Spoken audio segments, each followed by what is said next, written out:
Kenapa umroh itu bisa 9 hari, 12 hari, atau bahkan lebih? Jadi bukan karena lamanya, tapi karena indahnya perjalanan iman. Orang sering bilang umroh itu panjang dan melelahkan. Padahal ibadah intinya itu hanya 3 sampai 5 jam. Tawaf, sa'i, tahallul, dan selesai. Tapi kenapa berada di Madinah dan Mekah bisa sampai 9 hari, 12 hari, atau bahkan lebih? Karena umroh itu bukan cuma ritual. Umroh adalah perjalanan hati, perjalanan iman, perjalanan untuk mengenal Rasulullah lebih dekat. Kalau kamu penasaran apa aja yang dilakukan selama perjalanan umroh aku selama 9 hari di Madinah dan Mekah, di video ini aku akan cerita ya supaya kamu punya gambaran jelas bagaimana indahnya perjalanan umroh yang sesungguhnya, terutama ketika dilakukan bersama Anubi Travel. Assalamualaikum teman-teman, selamat datang di channel Tips Umroh Haji bersama Ami. Aku akan jelasin perjalanan umroh dari awal sampai akhir berdasarkan pengalaman pribadiku dan jamaah sebelumnya. Semoga video ini membantu kamu mempersiapkan umroh dengan tenang dan penuh keberkahan. Ada 3 alasan utama kenapa perjalanan umroh itu biasanya 9 hari. Pertama, karena umroh bukan cuma ibadah inti, ada banyak ibadah sunnah, ziarah, dan pelajaran berharga yang bisa kita dapatkan selama berada di Tanah Suci. Kedua, supaya jamaah punya waktu istirahat yang cukup. Perjalanan dari Indonesia bisa sampai 8-9 jam dan itu melelahkan. Bayangin kalau baru turun pesawat langsung disuruh ya sa'i 3 km itu rasanya kan berat banget ya. Ketiga, umroh itu adalah perjalanan spiritual. Bukan tentang cepat selesai, tapi tentang menikmati setiap detik bersama Allah. Selama di Madinah, kita bukan cuma sholat, tapi juga belajar tentang sejarah Islam. Biasanya kita 3-4 hari di Madinah, kita memperbanyak sholat fardu dan sunnah di Masjid Nabawi. Satu sholat di Masjid Nabawi itu bernilai 1000 kali lipat.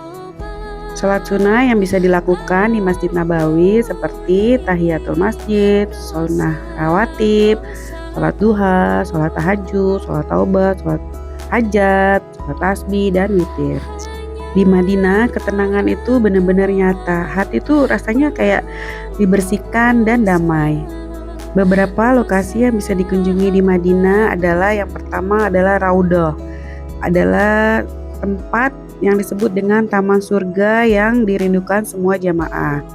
Ada 2 cara masuk, bisa dengan aplikasi Nusuk atau dengan Tasreh ya dari travel, atau tanpa nusuk ya untuk wanita dengan antrian khusus.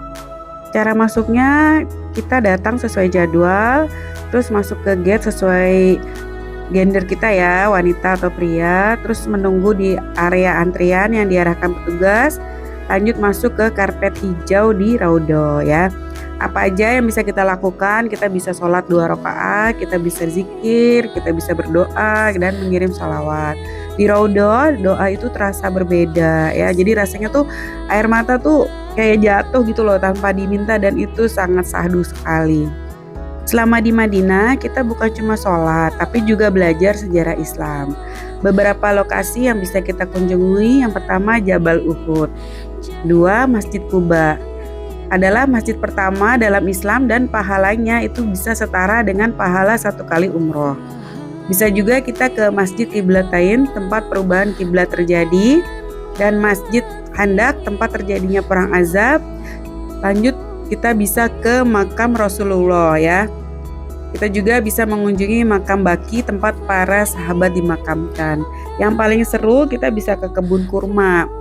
Di kebun kurma kita bisa beli kurma dengan berbagai varian ya, bisa mencobain kurmanya tuh seger, terus minum susu unta. Di Madinah kita juga bisa mengunjungi museum. Yang pertama adalah Museum As-Safiyah. Museum ini membawa kita untuk menelusuri penciptaan alam semesta, kisah para nabi, sejarah awal manusia, dan perjalanan wahyu. Yang kedua, kita bisa mengunjungi Haram Eksepsional Manuskrip Showroom, dan itu gratis ya. Posisinya itu dekat gate 369 di Masjid Nabawi. Menampilkan manuskrip mushaf kuno, sejarah penulisan Al-Quran, dan karya kaligrafi langka. Museum yang lebih menarik lagi kita bisa kunjungi adalah The International Fair and Museum of the Prophet Biography. Ini posisinya terletak tepat di samping Masjid Nabawi, dan itu gedungnya tuh gedung besar hitam keemasan. Dan di sana tuh kita bisa menyaksikan kisah hidup Rasulullah dalam format digital modern, timeline sejarah Islam. Ada juga tentang teater perjalanan hijrah dalam bentuk visual 3D yang sangat keren. Di museum ini kita bukan hanya belajar tentang Rasulullah, kita merasakan tentang hidup beliau. Ini bukan sekedar jalan-jalan ya, setiap tempat itu punya makna, kisah Rasulullah dan pelajaran yang bisa membuat hati kita menjadi lembut. Setelah mengisi hati di Madinah, kita menuju Mekah untuk umroh. Di perjalanan inilah kita masuk ke Mikot, biasanya di Bir Ali. Bersama Anubi Travel, jamaah biasanya bisa melakukan 2-3 kali umroh sunnah karena waktu dan bimbingan yang terstruktur dari Mutawif. Mikot yang biasa digunakan yang pertama dari Bir Ali, itu mikot wajib dari Madinah. Yang kedua, Masjid Aisyah atau Tanim, nah itu paling dekat dengan Masjidil Haram. Yang ketiga, As-Sail Al-Kabir atau Kan Al-Manazil, itu mikot dari arah Taif. Proses umroh inti adalah yang pertama niat dan berihram.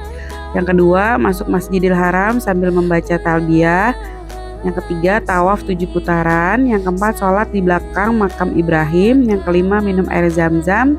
Keenam, sa'i antara Safa dan Marwa. Dan terakhir, tahallul atau potong rambut. Begitu selesai tahallul, Masya Allah, kamu resmi menyelesaikan umroh. Rasanya tuh plong, lega, haru, sekaligus syukur ya, nggak bisa dijelaskan. Semua dibimbing agar jamaah paham niat, prosesi, dan adab umroh. Ibadah utama lainnya yang bisa kita lakukan di Masjidil Haram adalah sholat fardu. Di Masjidil Haram itu pahalanya 100.000 kali lipat. Kita bisa tawaf sunnah, kita bisa iktikaf, bisa zikir pagi petang, tilawah, sedekah, bahkan kita bisa sholat di Hijir Ismail ya, tapi bila memungkinkan. Di Mekah kita bisa ziarah ke tempat bersejarah yang penuh makna. Destinasi biasanya ke Jabal Rahmah, Jabal Nur atau Gua Hiro, tempat turunnya wahyu pertama. Kita juga ke Jabal Sur, tempat persembunyian Rasulullah saat hijrah. Padang Arafah, tempat wukuf saat haji. Musdalifah, Mina dan Jamarat, rute selama haji. Yang paling seru adalah kita bisa ziarah ke kota Taif. Taif adalah kota sejuk di pegunungan. Di Taif kita bisa naik kereta gantung dengan pemandangan gunung, makan nasi mandi khas Taif, menikmati buah segar dari kebun, melihat perkebunan mawar dan parfum mawar, dan berdoa mengenang perjalanan dakwah Rasulullah. Biasanya dari situ kita lanjut mikot dari As-Sail Al-Kabir untuk umroh sunnah berikutnya. Di Taif kita itu merasa kecil dan Allah itu terasa sangat dekat. Ibadah umroh itu bukan tentang lamanya ibadah, tapi tentang perubahan hati, pengalaman spiritual, dan kesempatan untuk berada dekat dengan Allah. Dan ketika dilakukan bersama Anubi Travel, langkah kita itu terasa jadi lebih terarah, ziarah bisa dipahami, dan setiap jamaah bisa merasakan indahnya 2-3 kali umroh sunnah. Kita pulang bukan hanya membawa oleh-oleh, tapi membawa ketenangan, pelajaran, dan cerita yang bakal kita kenang seumur hidup.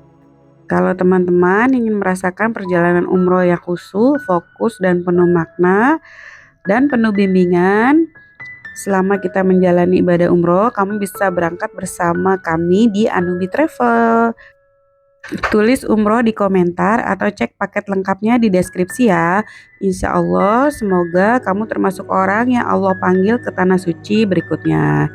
Terima kasih sudah nonton. Jangan lupa like, share, dan subscribe channel Tips Umroh Haji Anubi bersama Ami. Semoga video ini jadi wasilah kebaikan untuk banyak orang. Jangan lupa tonton video panjang lainnya di channel ini tentang tips umroh dan haji bersama Ami.